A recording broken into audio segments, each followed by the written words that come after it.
Welcome to the CompTIA A+ Prepcast presented by baremetalcyber.com. The CompTIA A+ certification is structured around two separate exams, Core 1 and Core 2. These are distinct assessments, each focusing on a different set of knowledge domains. Candidates must pass both exams to earn the full certification. The dual exam approach ensures a broad coverage of foundational IT topics and helps validate that the learner understands both the physical components of computing and the logical, administrative, and operational elements of support. Each exam targets complementary areas that, together, reflect the responsibilities of an entry-level technician. Each of these two exams has an official code used to identify its current version. Core 1 is labeled 220-1101, while Core 2 is identified as 220-1102. These codes follow a standard naming convention that CompTIA uses across all of its certifications. Version numbers are updated approximately every 3 years to reflect evolving technologies and job expectations. Tracking the exam code ensures that you are using study materials aligned with the most recent objectives. Core 1 is divided into 5 major domains. These include mobile devices, networking, hardware, virtualization and cloud computing, and hardware and network troubleshooting. Each domain carries its own weight in the scoring structure, meaning some areas count more heavily than others on the exam. For example, mobile devices and hardware make up a significant portion of Core 1 and are not included in Core 2. This exam focuses heavily on the physical layer of IT support and the foundational tools needed to set up, connect, and troubleshoot systems. Core 2 introduces a different set of domains, focusing more on logical system behavior and administrative tasks. The domains are operating systems, security, software troubleshooting, and operational procedures. These areas reflect the day-to-day responsibilities of IT support professionals working with users, policies, and system management. Core 2 also includes key digital safety concepts such as user permissions, malware handling, and incident response. It builds on the technical groundwork of Core 1 to support a full-service IT skill set. Each domain within both exams contributes a different percentage to the final score. For instance, in Core 1, networking might account for a larger share of the exam compared to virtualization. Similarly, in Core 2, operational procedures might have a lower weight than operating systems. These weightings are clearly defined in the official exam objectives document provided by CompTIA. Understanding domain weight allows candidates to prioritize their study time and focus more attention on the highest impact content areas. The total number of questions on each exam is capped at 90. Candidates will not see more than this number during the assessment. Within these 90 questions, multiple formats are used to evaluate knowledge. These include multiple-choice questions, both single and multiple response, as well as performance-based items that simulate practical scenarios. The questions are presented in a randomized order, so there is no fixed sequence. Candidates must be prepared to handle a mix of content types at any point during the exam. The types of questions used in the exams vary in form and complexity. Multiple-choice questions are the most common and may include a single correct answer or require selecting multiple valid responses. Performance-based questions challenge candidates to perform tasks in a simulated environment. These could involve configuring settings, arranging components in the correct order, or analyzing a troubleshooting scenario.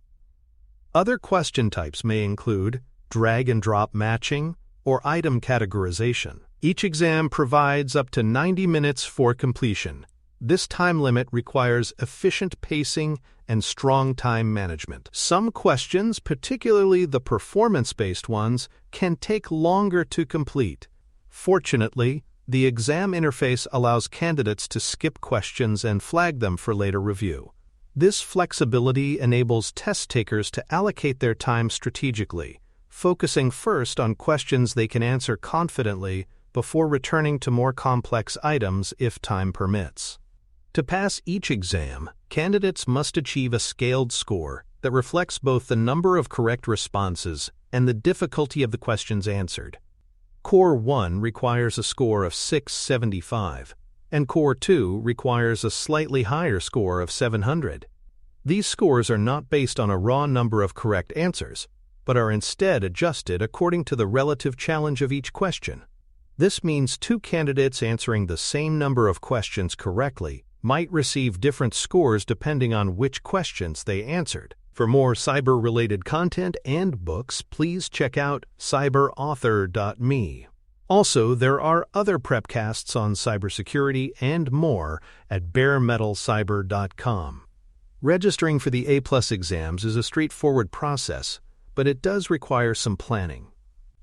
Candidates must choose whether to take the exam in person at an authorized testing center or remotely through online proctoring. Each exam, Core 1 and Core 2, must be scheduled and paid for separately. For remote testing, additional requirements include a system check to ensure the device meets technical specifications and a secure environment to comply with exam security protocols. Valid identification must be presented regardless of the testing format. There is no mandated order for taking the Core 1 and Core 2 exams. However, many candidates begin with Core 1 because it introduces hardware and networking topics that often serve as the groundwork for the more administrative concepts covered in Core 2. That said, test takers are free to choose their sequence based on confidence or familiarity with the subject matter. Some individuals may feel more prepared to begin with security or operating systems and start with Core 2 instead. The certification is only granted after passing both Core 1 and Core 2. Successfully completing one exam does not result in a partial credential or interim recognition. Only after both components are passed will a single certificate be issued, signifying full certification. This certificate is valid for 3 years from the date the second exam is passed. It serves as an official record that the candidate has met all the required objectives for entry-level IT proficiency as defined by CompTIA. CompTIA publishes a detailed exam objectives document that outlines every topic that may appear on the Core 1 and Core 2 exams.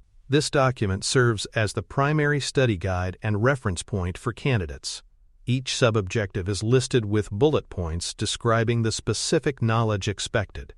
The objectives are updated with each new version of the exam to reflect changing technologies and best practices. Studying this document is one of the most effective ways to ensure alignment with what will be tested. Many of the questions on the A+ exams are scenario-based, which means they are presented within the context of a fictional situation. These scenarios simulate common workplace events that an IT professional might encounter. The purpose is to test how well the candidate can apply knowledge in practical situations rather than simply recall facts. While the scenarios are not drawn from real events, they are designed to resemble typical support interactions or system issues found in day-to-day IT roles. The language used in the exams is formal and follows standard industry terminology. Questions are phrased in an objective, direct manner, avoiding casual or ambiguous wording. Distractors' incorrect answer choices are crafted to challenge a candidate's understanding of core concepts.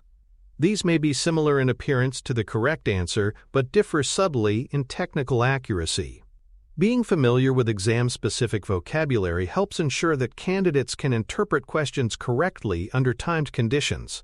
CompTIA allows candidates to retake the A+ exams if they do not pass on the first attempt. There is no mandatory waiting period between the first and second attempts, but subsequent retakes may require a delay or incur additional fees. Each testing attempt must be scheduled and paid for separately. The score report provided after the exam will not list the numerical score, only a pass or fail designation.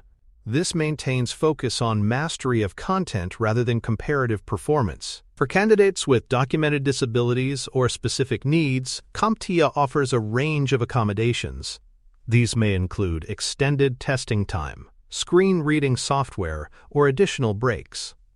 To access these accommodations, candidates must submit a request in advance and receive approval before scheduling the exam. The goal is to ensure fair and equitable access to the certification for all individuals, regardless of personal challenges or limitations.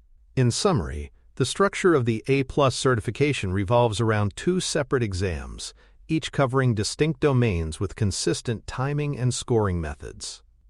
The exams include multiple types of questions, reflect current job expectations, and are governed by strict but fair testing protocols. Together, Core 1 and Core 2 form a complete pathway that validates a candidate's readiness for entry-level IT roles. Understanding how these exams are structured helps learners approach their preparation with clarity and confidence.